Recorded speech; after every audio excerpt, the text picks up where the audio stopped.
So I am KB with the Beat. Love the show. How are both of you? Amazing. How are Doing you? great. Yeah. Lovely morning. doing doing great, doing great. So I will start with you, Luna. Listen, Olive may not be directly connected to divine consciousness, but she is divinely connected to her twin Cal. And Mhm. so chat a little bit about how Olive kind of steps into her own this final season and what she may teach Cal that really ultimately helps him solve this larger puzzle. Yeah, it's very interesting. You saying the word divine consciousness just like brought me back. I literally was like, oh my God. Because that I say that I don't even know how I couldn't even tell you how many times I say divine consciousness in this show.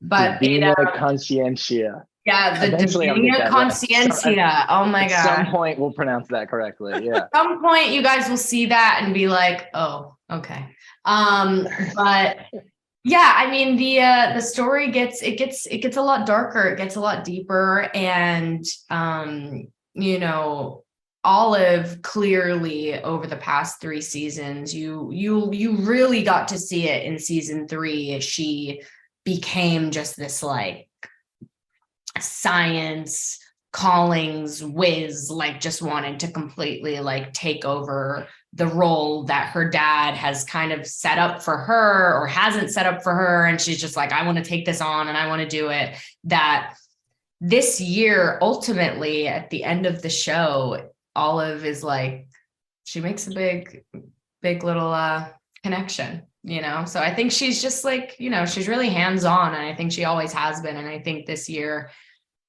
but the relationship between Olive and Cal, they are just helping each other. They really are helping each other. Like everything is just like a ping pong. It's just like back and forth, like, you know, really just, you know, being the Gemini twins. Yes, which I love to see. And I am sad that their mother, is not there to kind of witness this new bond that they have. Because it's like it just has expanded on the bond that they've always had as twins. But this season, you just get to see it in just more of its glory, I shall say. And it's really, really lovely to see. So I'm sad that Grace is not there to witness it.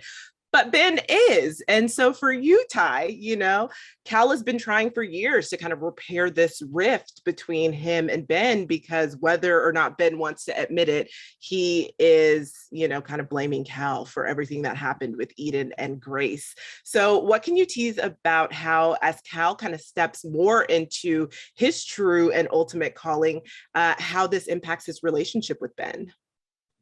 I mean, he does not appreciate it the same way Grace would. I agree. It is, he can't, we've all, or will all, at least at some point, deal with the experience of how heavy that weight of grief can be. And he just cannot see past it.